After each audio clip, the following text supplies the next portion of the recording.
দাদি ছুটো ছুটো হুড়ু হুড়ু করেন, নিজের কাছে সব কিছু নিয়ে আমাদের এত মনোরঞ্জনের ব্যবস্থা করেন, তো সেটা আমাদের স্বার্থেই তার একটু বাড়িয়ে নেওয়া যায়, যাতে ওনাকে একটু উৎসাহ দেওয়া যায়। তার জন্য আমার ছোটো বোন একটু সম্মান জানাতে চাই মিতাদিকে।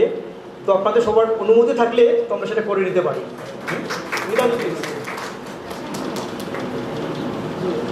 এখানে উপস্থিত সবাইকে আমার প্রণাম, নমস্কার। আমার শিক্ষাগুরু বসা আছে, এটাই আমার সবচেয়ে বড় প্রাপ্তি। শ্রদ্ধেয় বিশ্বজিৎ স্যার, স্যার আমার শিক্ষাগুরু। আর এমন কিছু আমি দিচ্ছি না দিদিকে, দিদি সবসময় কবিতা পাঠের আসর হলে কিছু হলেই বলবে দেবলীনা আসো, দিদি তো দিয়েই যায় আমাদেরকে। তো আমি কিছু না, আমার হাতের একটা ছোট্ট একটা জিনিস, মানে আমার হাতে বানানো, এটা দিয়ে আমি দিদিকে একটু ভালোবাসা দিতে চাই, আর কিছু না। ধন্যবাদ।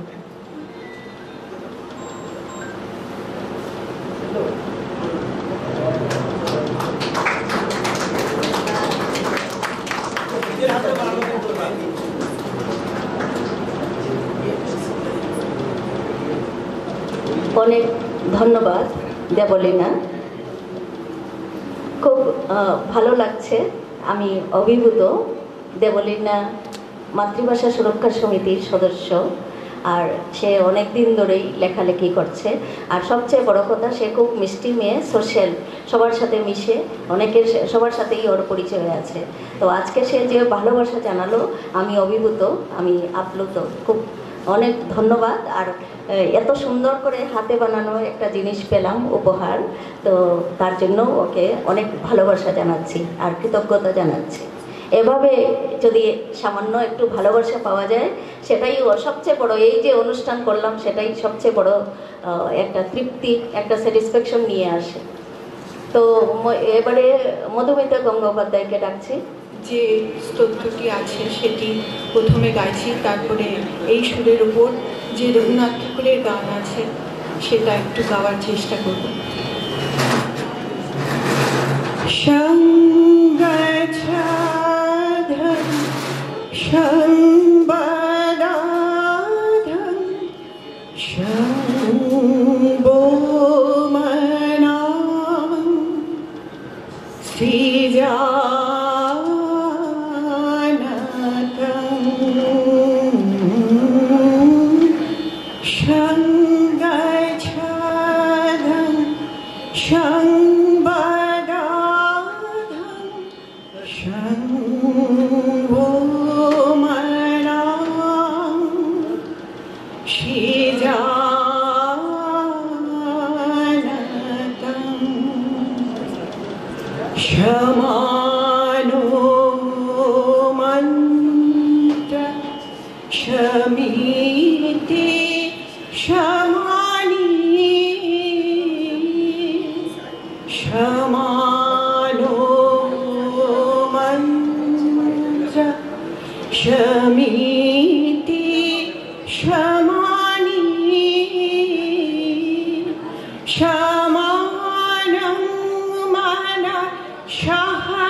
সত্য সুন্দর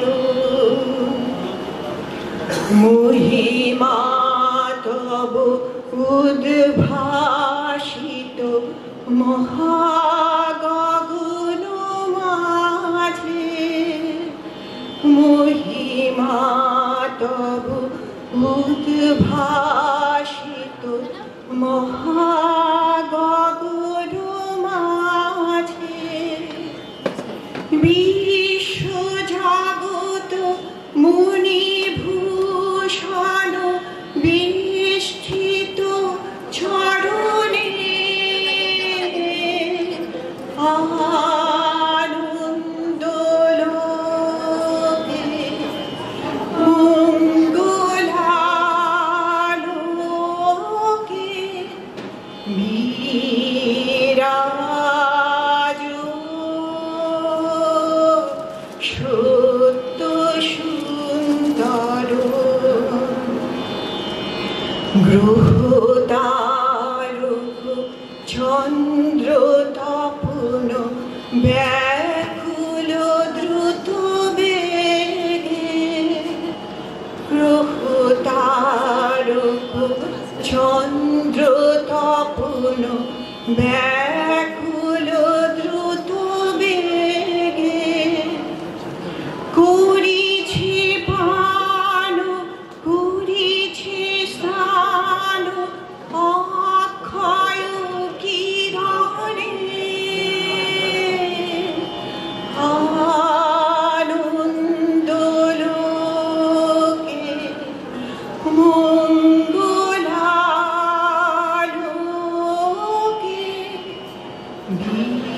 বিরাজ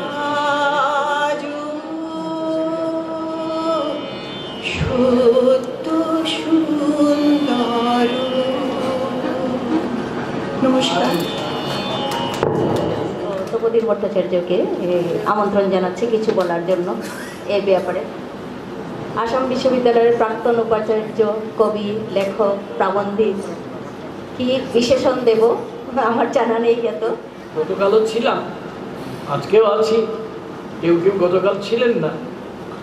এমন একটা বিষয় সে আমাদের বেছে দিয়েছে, এটা নিয়ে ঠিক বক্তৃতা দেওয়া যায় না, তবে নিঃসন্দেহে নিজেদের মধ্যে আলোচনা করা যায়।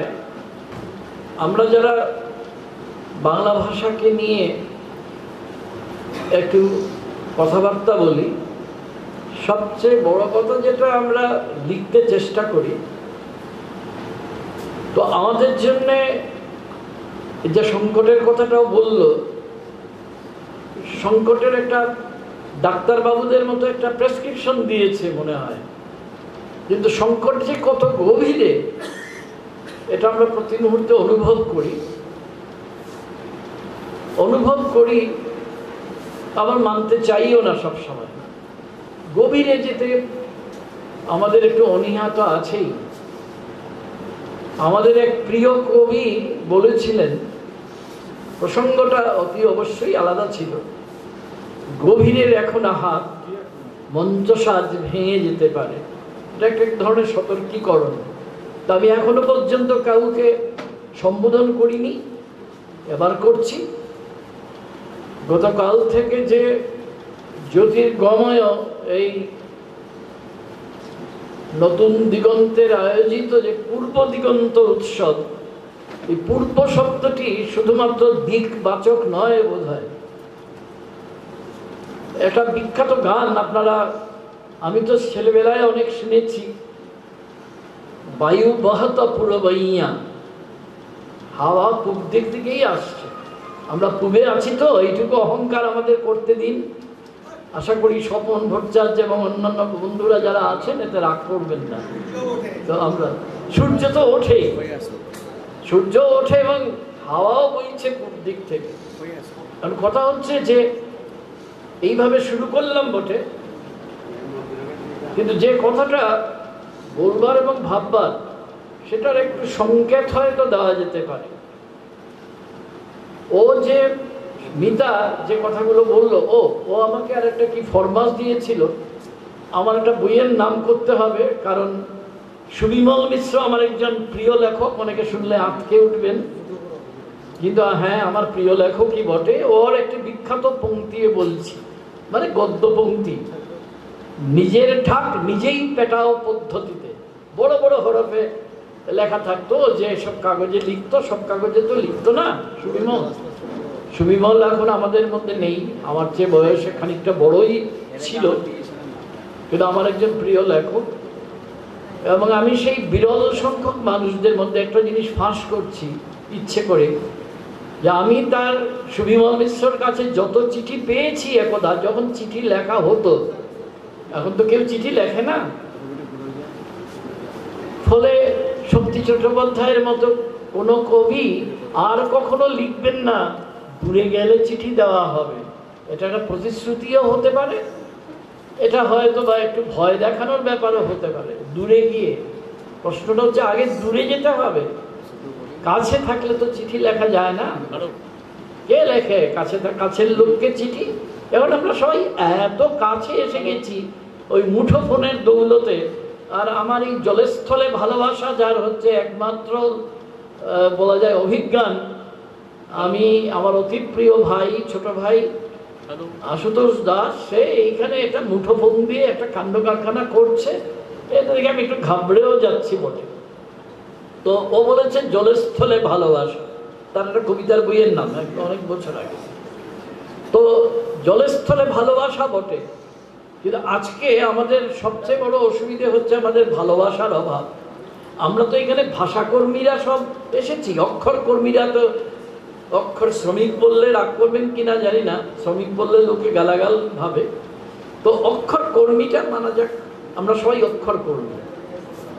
কে কতটুকু এগিয়েছেন, কে কতটুকু পিছিয়ে আছেন, এটা বলার সময় এটা নয়। এটা শুধু যে ভদ্রতার ব্যাপার তা না, এর চেয়ে আরো কিছু অন্য কথা আছে। তো কেন বললাম নিজের ঢাক নিজেই পেটাও পদ্ধতিতে, এই কথাটা আমার কেন মনে হলো, এটার জন্য মিতা দায়ী। অর্থাৎ এরপরে আমি যে বাক্যটি বলবো এটার জন্য আমি কোনো দায়িত্ব নেব না, সব দায়িত্ব মিতার। আসলে গত 3 দিন আগে একটা অত্যন্ত খুবই বাজে খবর একটা আমি দিচ্ছি। আমার আরেকটি বই বেরিয়েছে দেশ পাবলিশিং থেকে। বই বেরোনো, এত বই বেরোয় যে আরেকটা বই বেরোনো একটা দুঃসংবাদ ছাড়া কিছু হতে পারে না। বইটার নাম আমি আপনাদের জানাই, নাম শুনলেই বুঝবেন, এবং হয়তো বা আজকের কথার মধ্যে কোথাও একটা কিছু ব্যাপার থাকলেও থাকতে পারে। সেটা কি? বইটার নাম হচ্ছে বাঙালি জাতিসত্তা নিজেরে হারায়ে খুঁজি। আমি যে অঞ্চলে আছি সেখানে এটাই আমাদের একমাত্র ধ্রুবপথ। নিজেকে খুঁজতে চাই কিন্তু পাই না। তো যখন ধরতে চাই দেখি রবীন্দ্রনাথের গান মনে পড়ছে, কিন্তু শ্রীমতী গঙ্গোপাধ্যায়ের সামনে বলতে সাহস হচ্ছে না। যে শুনলেই বুঝবেন আমি কোন দিকে ইশারা করছি, যে ধরতে গেলে দেখা যায় ধরা যায় না। তো আমাদের যে সমস্যাটা, যে সংকটটা, এবার সেই কথাই বলা যাক। ও কি বলেছে? মিতা বলেছে আমাদের একটা অভ্যেস হয়ে গেছে যে আমরা যখন কথা বলি বাংলাতেই তো বলছি, মাতৃভাষাতেই তো বলছি, কিন্তু আমরা যখন নিজেদের মধ্যে কথা বলি, বাড়িতে কথা বলি, বন্ধুদের সঙ্গে কথা বলি, যে যেখানেই কাজ করি না কেন সেখানে গিয়ে কথা বলি, মানে আমাদের পেশা যেখানে আমাদের সেখানেই কথা বলি, অথবা এমনকি যখন আমি কিছু বলবার জন্যে আপনাদের সামনে দাঁড়িয়েছি, কথা বলছি, আমরা একটা বাক্যের মধ্যে লক্ষ্য করলে দেখবেন এটা আমরা লক্ষ্য করি না, যে আমরা বাংলা কটা বলছি আর কটা আমার ইচ্ছায় কিংবা অনিচ্ছায় অন্য ভাষা শব্দ এসে ঢুকে যাচ্ছে। তো আমরা এখন বিশ্বায়নের সময়ে এসেছি। এটা বললে এরকম বলতেই পারি, এরকম তো হবেই, কি অসুবিধে? এই যে আপনারা চেয়ারে বসে আছেন, আমি যদি বলি স্বপন ভট্টাচার্য কেদারায় বসে আছেন, স্বপন ভট্টাচার্য এদিক ওদিক কোথায় বসে আছে? উনি করবেন না, আমি বলার জন্য বললাম। তো আমাদের কিছু কিছু জিনিস আমরা আত্মস্থ করে নিয়েছি, কিন্তু যেখানে দরকার নেই আত্মস্থ করিনি আমরা।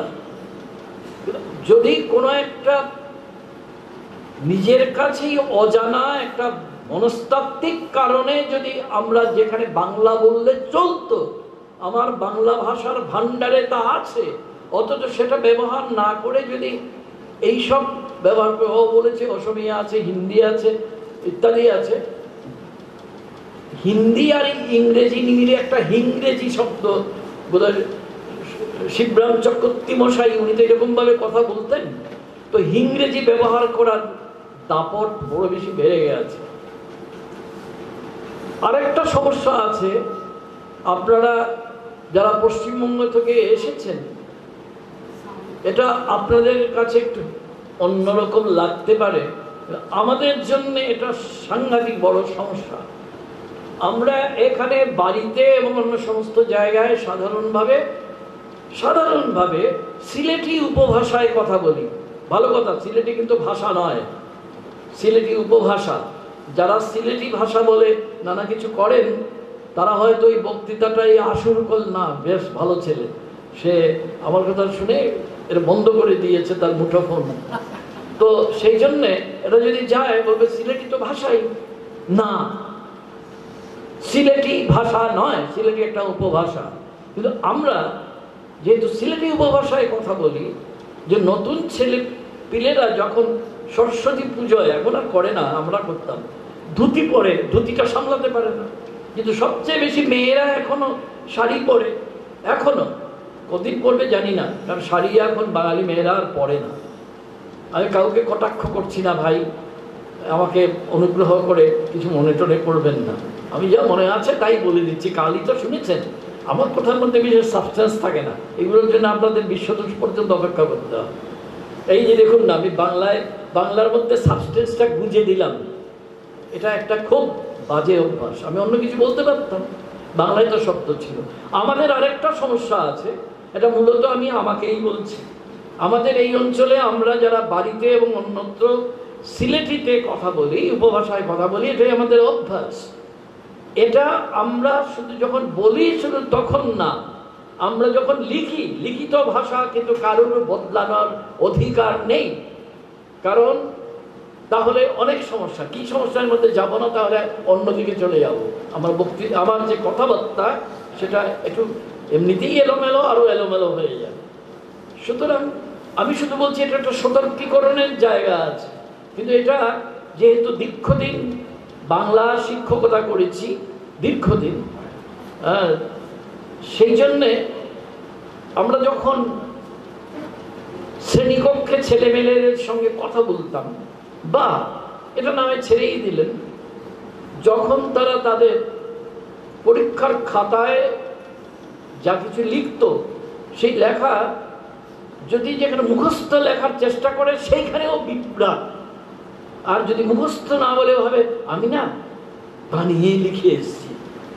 আমরা মাস্টারমশাই হিসেবে আমরা এরকম অভিজ্ঞতা আমাদের অনেক আছে, বানিয়ে লিখে এসেছি, বানিয়ে লিখে এসছো।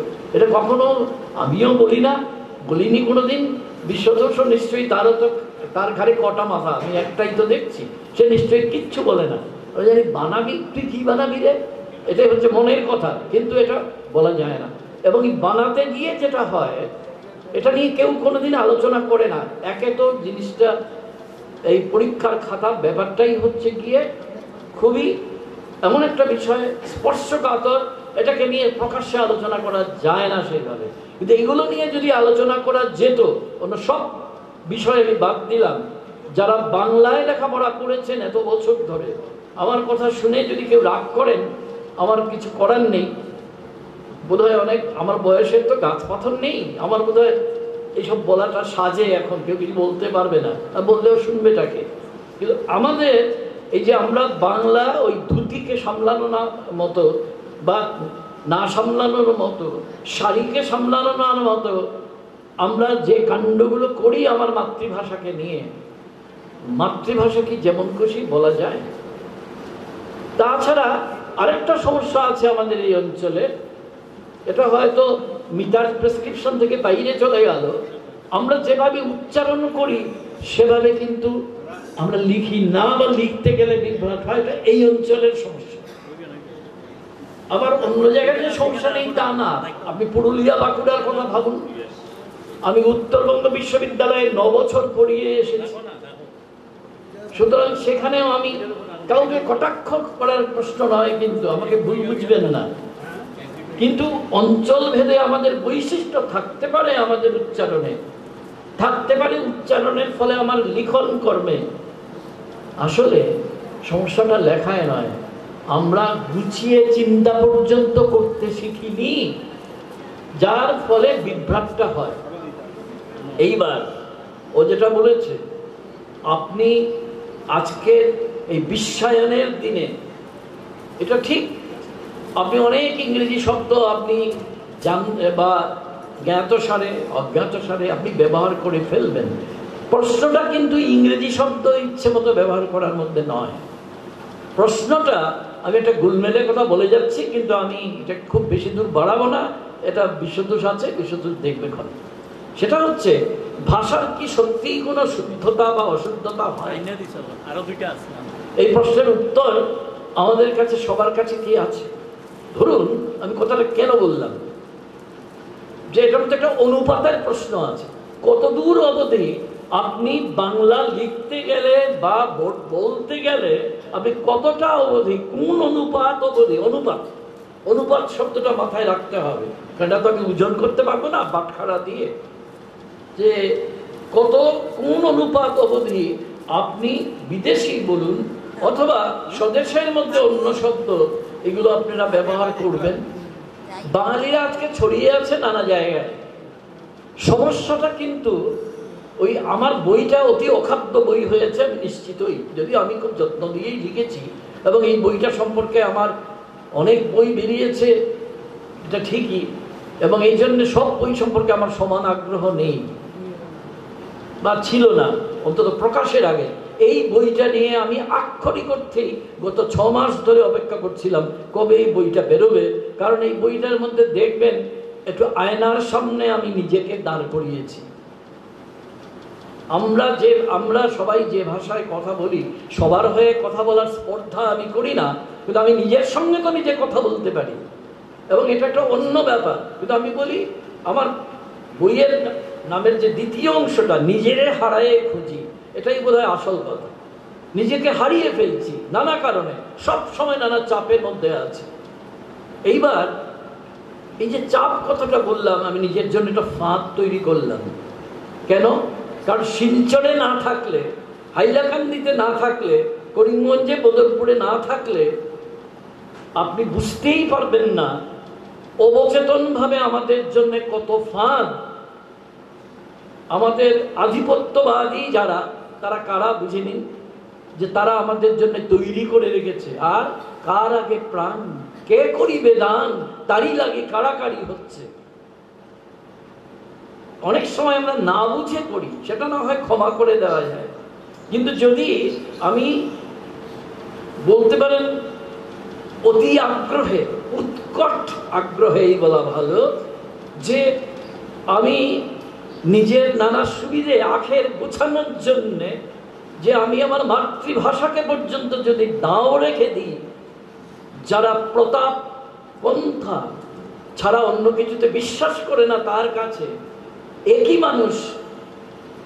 আমি ধরুন একটা বাজে কথা বলছি, আপনারা সব এখানে জ্ঞানী গুণীজন আছেন, ধরুন একই মানুষ, আমি ভাত খাই, আমি বই পড়ি, আমি লিখি, আমি চিন্তা করি, আমি কিচ্ছু করি না, আমি ওই আপনার মুঠোফোন দেখে সময় নষ্ট করি, বা আর কিছু যদি কাজ না থাকে আকাশের দিকে হাঁ করে তাকিয়ে থাকি, দিনের বেলা তারা গুনি, সব হতে পারে, একই মানুষ তো করছে।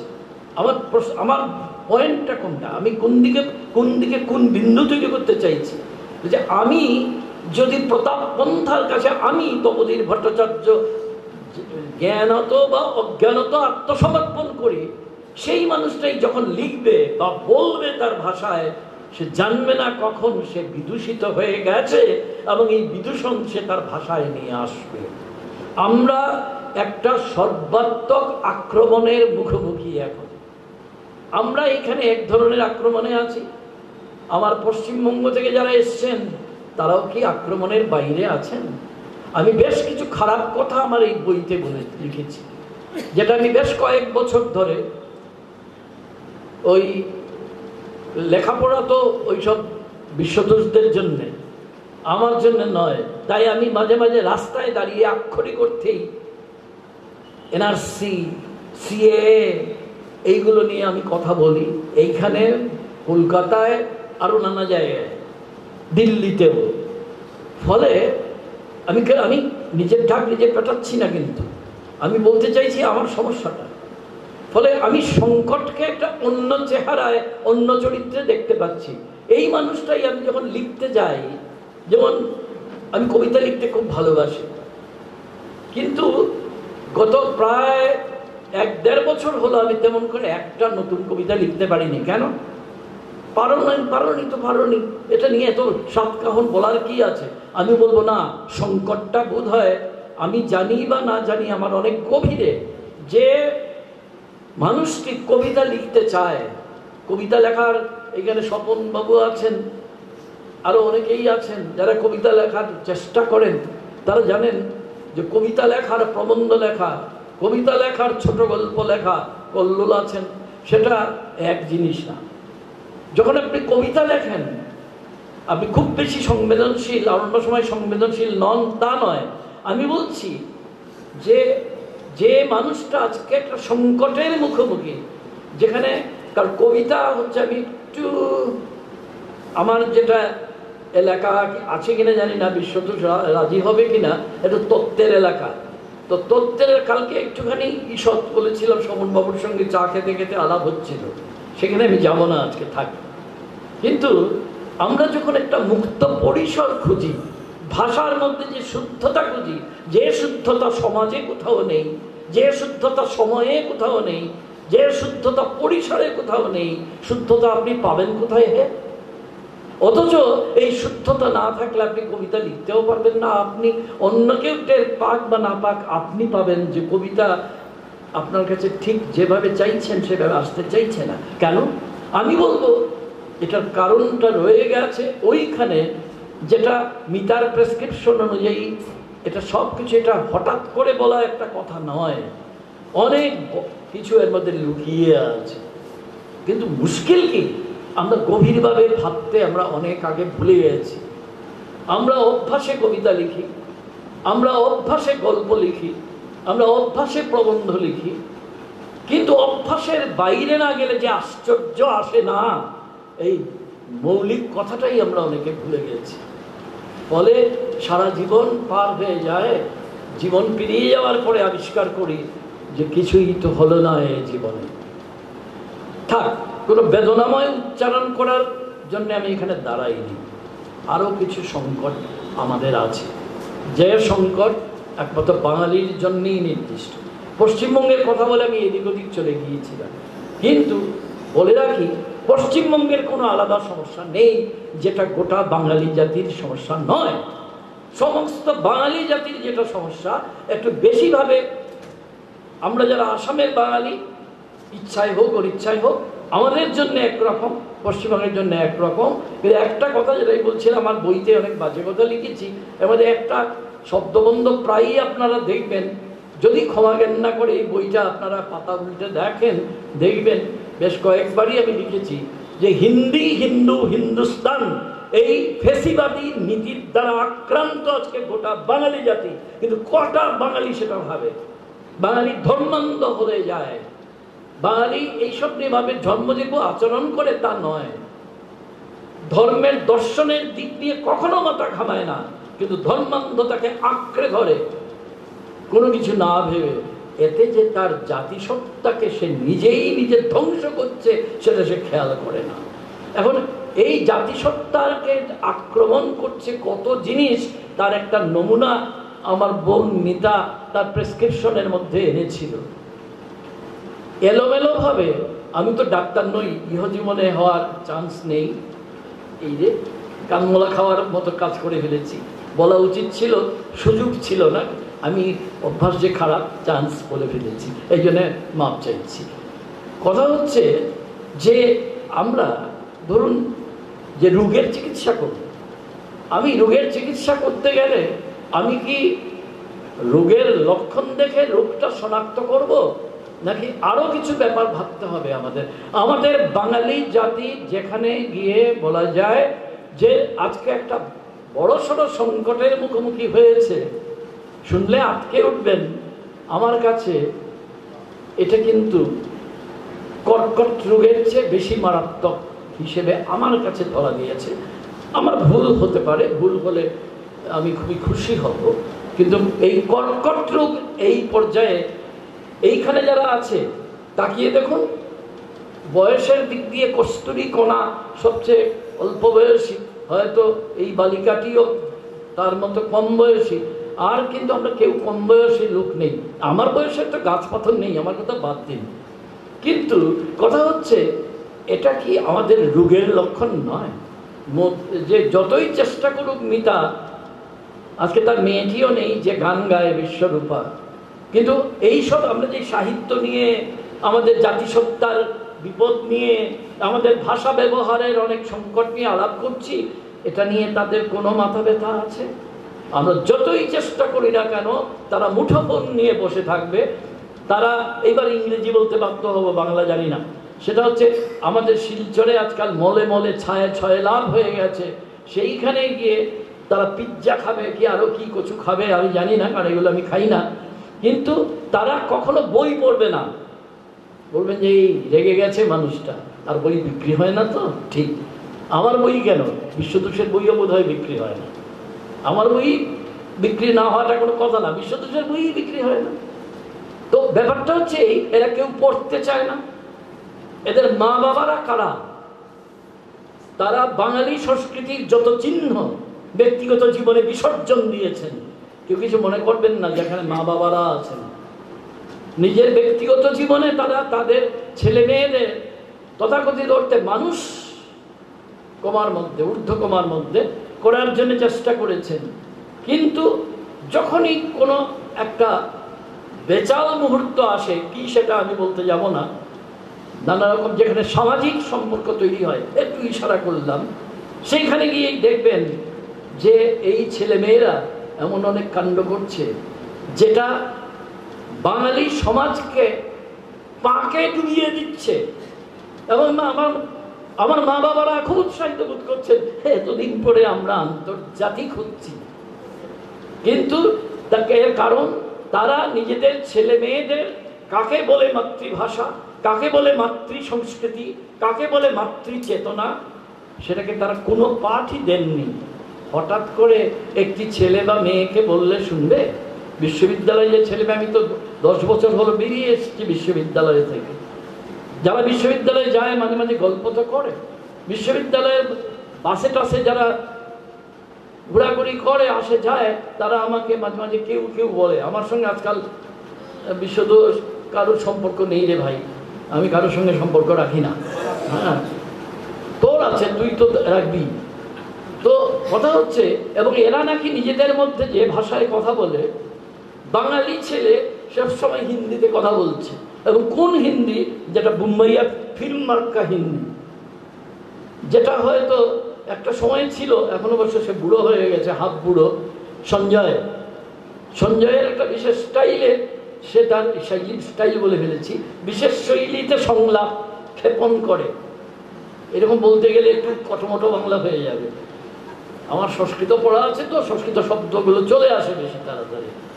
ঠিক আমাদের ছেলে মেয়েরাও এদের নকল করছে। তারা কোনো রবীন্দ্রনাথকে চায় না, তারা কোনো নজরুলকে চায় না, জীবনানন্দ বানানটা তারা ঠিকমতো করতেও পারবে না, বনলতা সেন কি এটা মাথা মুন্ডু জানে না, তারা এদেরটা পড়ে না। তারা পড়বে স্বপন ভট্টাচার্য, তারা পড়বে বিশ্বতোষ চৌধুরী, কি দরকার পড়েছে তাদের?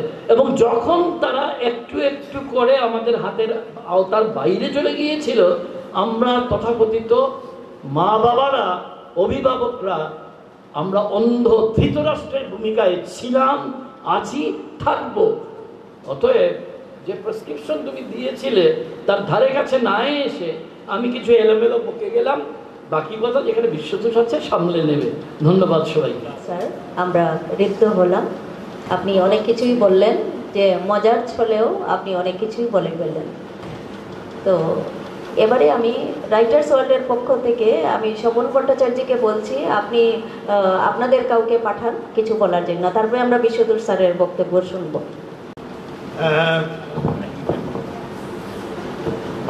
আমি মাঝখানে বলার সুবিধা হচ্ছে এই যে আমার এই আলোচনার মুখবন্ধ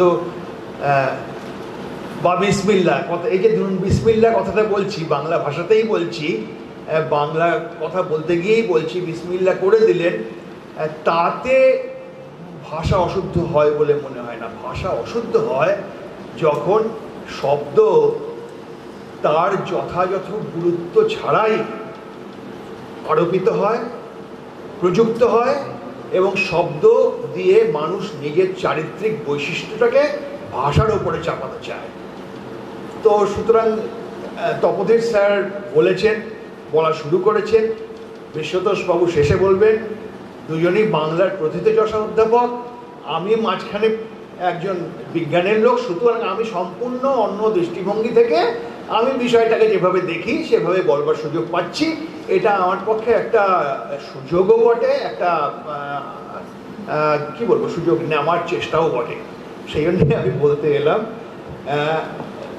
কেননা আমার ভাষা নিয়ে, ভাষা একাডেমিক চর্চা যেটুকু ভাষা জন্যে করতে হয়েছে, সবাইকেই আমাদের যা করতে হয়েছে, তার বাইরে ভাষা নিয়ে তো আমার চর্চা নেই। কিন্তু অক্ষরকর্মী হিসেবে বা অক্ষর শ্রমিক হিসেবে নিজেকে বলতে পারি, যেহেতু লিখি, লিখতে ভালো লাগে বলবো না, মানে লেখা একটা মুক্তি দেয়, এই একটা মুক্তি দেয়, একটা কাজও বটে। এই অবসরকালীন সময়ে একটা বড় কাজ সময় চলে যাচ্ছে এবং সময় যে এখনো অপ্রতুল মনে হয়, তার একটাই কারণ, সেটা হচ্ছে বহু লেখা জমে আছে বলে মনে হয়। যে সময় প্রতিদিন কেটে যাচ্ছে, দিনের শেষে মনে করি যে আজকে তো কত কিছু লেখার ছিল কিন্তু হয়ে উঠলো না, আমি কত সময় মুঠো ফোনে কাটালাম, কত সময় টিভির সামনে বসলাম ইত্যাদিতে। ধরুন বাংলা দুটো দিকের কথা ও বলেছে। একটা কথা হচ্ছে বাংলা ভাষা প্রসঙ্গে এই যে বাংলা উপভাষার কথা স্যার একবার বললেন, এবং আমাদের যত রকমের আঞ্চলিক উপভাষা আছে তার সবগুলোকে একটা লেখ্য ভাষার ভেতরে আনার চেষ্টা প্রথম থেকেই হয়ে এসছে। তার মানে এই নয় যে তাতে ভাষার মানে যে বহমানতা তা কিছু হ্রাস পেয়েছে, তা নয়, বরং বাংলা ভাষা অনেক বেশি বহতা বলেই বাংলা ভাষায় অনেক কিছু এসেছে। এগুলো যে ভাষাকে অশুদ্ধ করেছে তা নয়, কিন্তু আমাদের মানসিকতায় একটা ব্যাপার আছে বলে আমার মনে হয়। ধরুন বাঙালি হচ্ছে সেই জাতি যে শুরু থেকেই বাঙালি মানে তার বাংলায় যখন এসে পড়েছে, যে অন্য প্রদেশ থেকে এসে পড়েছে, তার কোনোদিনই মনে হয়নি যে আমি এখানে বাংলাটা শিখি, কেননা বাংলা না শিখেই তার দিব্যি চলে গেছে। এখানে শ্রমিক কাজ করবে, বিহার থেকে এসছে, শ্রমিককে মালিকের ভাষা শেখার দরকার হবে না, কিন্তু মালিকই শ্রমিককে শ্রমিকের ভাষায় সম্বোধন করে, শ্রমিকের ভাষায় কথা বলে। আমরা ট্যাক্সিকে ডাকবো, ট্যাক্সিওয়ালার সঙ্গে উঠেই ট্যাক্সিওয়ালার ভাষাতেই কথা বলবো, কেননা আমি ধরে নিচ্ছি এটাই স্বাভাবিক।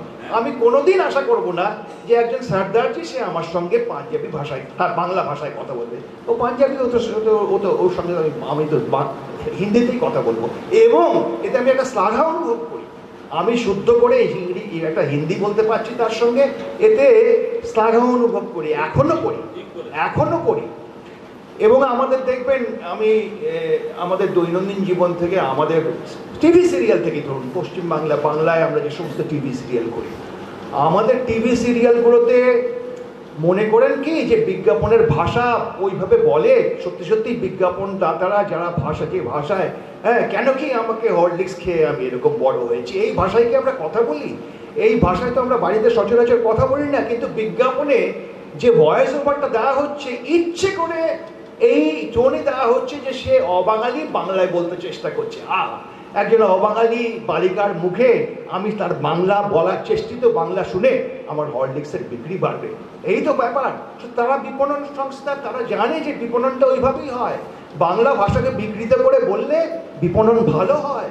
সে জানে যে বিপণন, যে বিজ্ঞাপন দিচ্ছে, সে জানে যে বাংলা ভাষাকে বিকৃত করলে কেন কি, কিউ কি শব্দকে আমি কেন কি বলে যদি বলি, তাহলে সেটা এখনকার বাংলা হয়, সেটা স্মার্ট বাংলা হয়, তথাকথিত স্মার্ট বাংলা হয়। এই স্মার্ট বাংলা সেটা তো হিন্দি ছাড়া হবে না, হিন্দি শব্দ ছাড়া হবে না, প্রচুর ইংরেজি শব্দ না ঢুকলে হবে না। এটা হচ্ছে, সুতরাং এই চর্চার ভেতরে আমরা কিন্তু বহুদিন আছি। এটাকে অশুদ্ধতা বা শুদ্ধতা থেকে সরে যাওয়া, এইসব নিয়ে আমরা বোধহয় 100 বছরেও ভাবিনি, তারও আগে থেকে ভাবছি না বলেই আমার মনে হয়। কেননা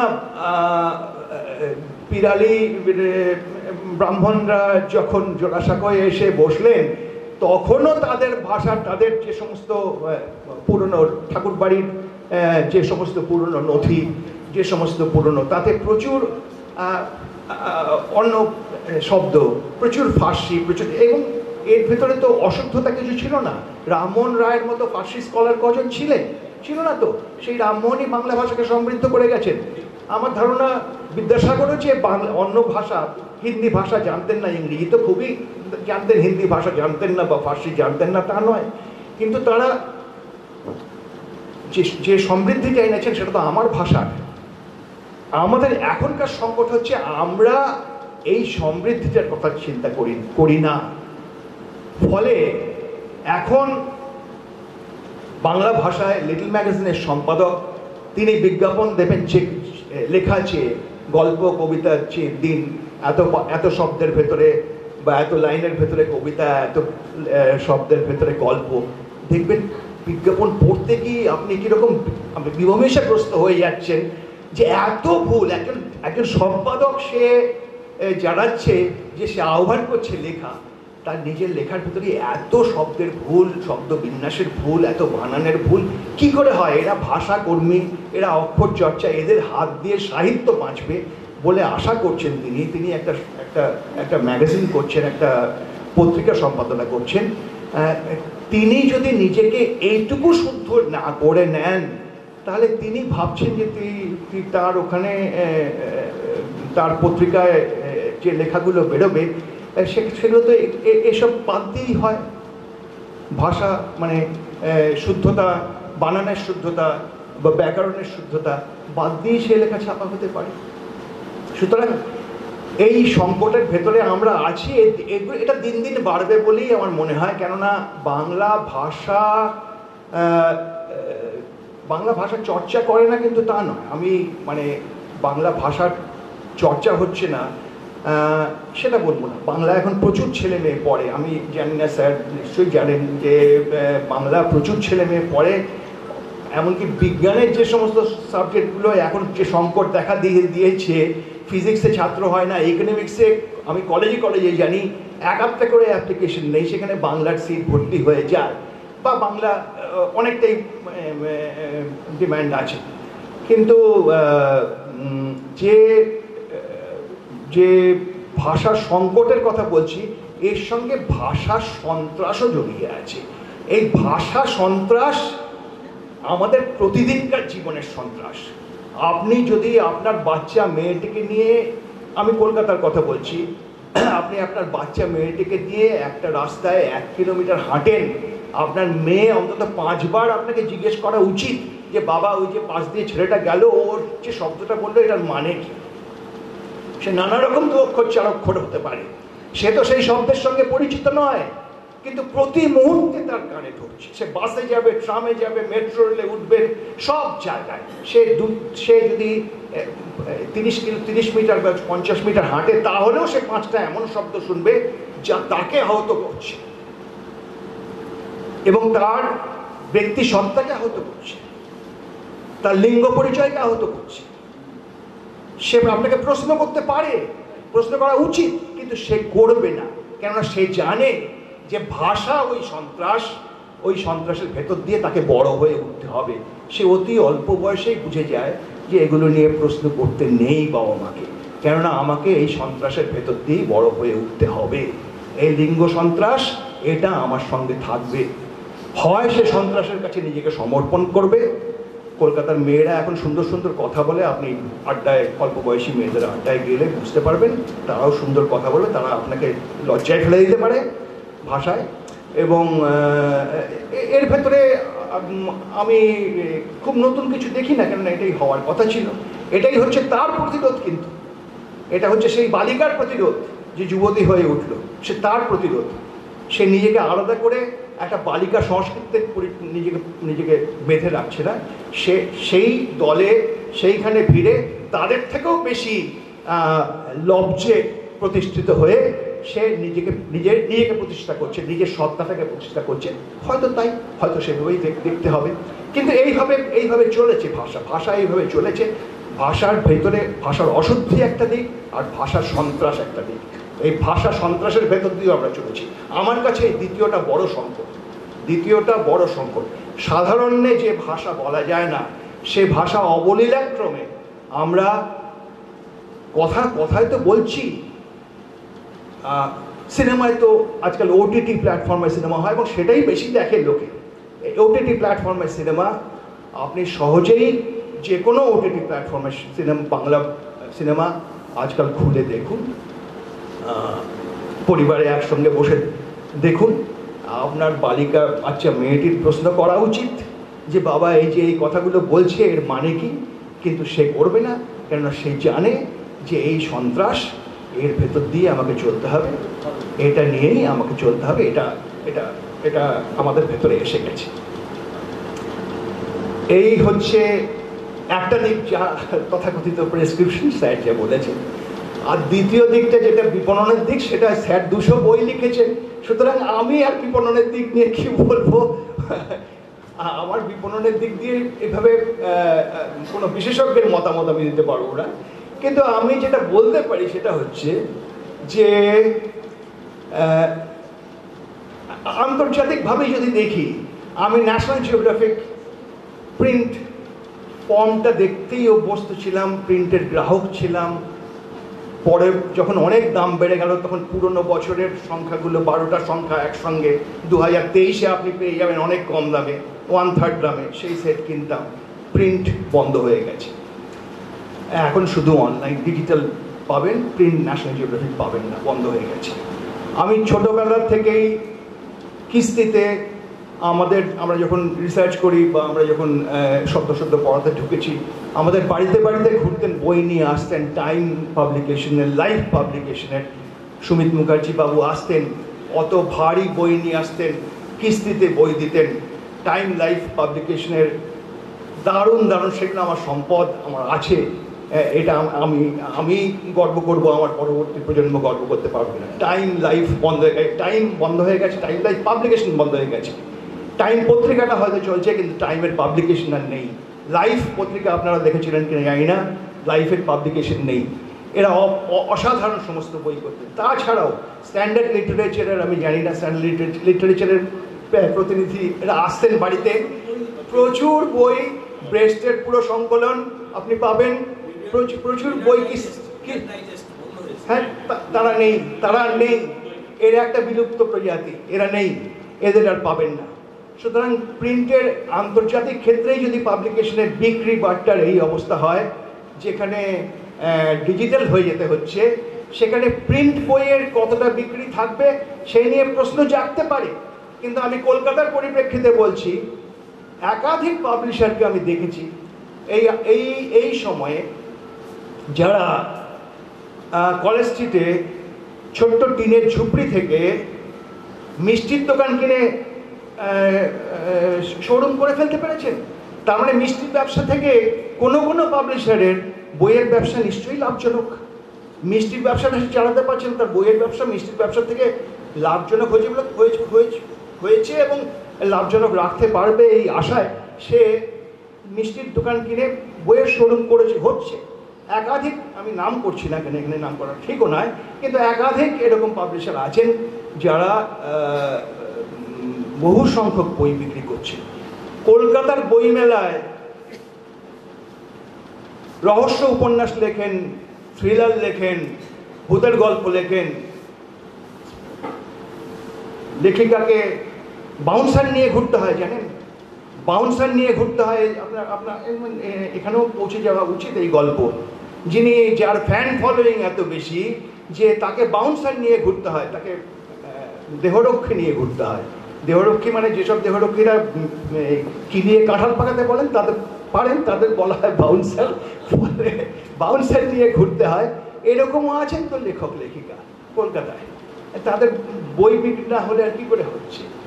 সুতরাং বইয়ের বিক্রি নেই তা নয়, আর বই বিক্রি হতো, বই বিক্রি ধরুন মমতা দেবী, তার তো রয়্যালটিতে আমাদের মুখ্যমন্ত্রীর কথা বলছি, তিনি বলেন যে তার রয়্যালটিতে তো চলে, তার রয়্যালটি, হ্যাঁ সত্যি সত্যি তো এত বই 180-200 মতো বই হয়ে গেছে, আরও বেশি হয়ে গেছে। তো পশ্চিমবঙ্গের বই বিক্রির একটা বড় জায়গা হচ্ছে লাইব্রেরি। সরকারি সাহায্যপ্রাপ্ত লাইব্রেরিগুলোতে বই অন্তত আপনি যদি নয় করেও দেখেন 30-40 হাজার বই কপি আপনার লাইব্রেরির মাধ্যমেই বিক্রি হয়ে যাওয়া উচিত। তাই যদি হয় তাহলে লাইব্রেরিগুলো সেরকম স্বাস্থ্যবান বা স্বাস্থ্যবতী থাকা উচিত, কিন্তু দুর্ভাগ্যজনকভাবে লাইব্রেরি মরে গেছে। লাইব্রেরিতে বই কেনা হয় কিনা জানি না, কিন্তু লাইব্রেরি মরে গেছে। লাইব্রেরি শুধুমাত্র যে সমস্ত লাইব্রেরিতে একাডেমিক প্রয়োজনে মানুষ যায় সেগুলোতে হয়তো রেগুলার তথাকথিত ফুটফল বলে আমরা যাকে বলি, লাইব্রেরিতে এই কথাটা খুবই চলে, কারণ লাইব্রেরিতে ওই ন্যাক ট্যাক ইত্যাদির জন্য ওদের ফুটফল দেখাতে হয় যে কতজন লাইব্রেরিতে এসছেন, কতজন লাইব্রেরিতে ভিজিট করেছেন, কতজন লাইব্রেরি থেকে বই নিয়েছেন। আমাদের ছোটবেলায় লেখা পড়ার অভ্যেস তৈরি করেছিল লাইব্রেরি, কিন্তু পাড়ায় লাইব্রেরিগুলোর গভীর সংকট। অথচ লাইব্রেরির মাধ্যমে নিশ্চয়ই বই বিক্রি হয়, তা না হলে এত বই, একজনই যখন বলছেন যে রয়্যালটিতে চলে, তাহলে এত বই লাইব্রেরির মাধ্যমেই তো বিক্রি হওয়া না হলে এত বই বিক্রি হওয়া মুশকিল। সুতরাং হয় নিশ্চয়ই, সেটা একটা বিপণনের বড় দিক। আর একটা বিপণনের দিক হচ্ছে যে সত্যি একটা পাঠক গোষ্ঠী আছেন,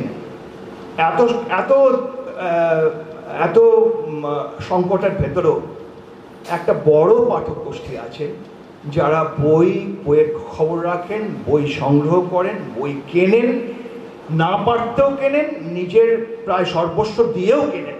একটা বড় গোষ্ঠী আছে যারা কেনেন, তারা বইয়ের খবর রাখেন। নাহলে কি আর দেশ পাবলিশিং থেকে তপোধর স্যারের বই বিক্রি হওয়ার কথা? তা নয়, বই কেনেন যারা খবর রাখবেন যে তপোধর ভট্টাচার্যের নতুন বই এসছে, এবং গিয়ে দেশ থেকে বইটা নিজেই সংগ্রহ করবেন। সুতরাং বিপণন একটা আছে। তবে হ্যাঁ, যে সিরিয়াস সাহিত্য বনাম এই থ্রিলার বা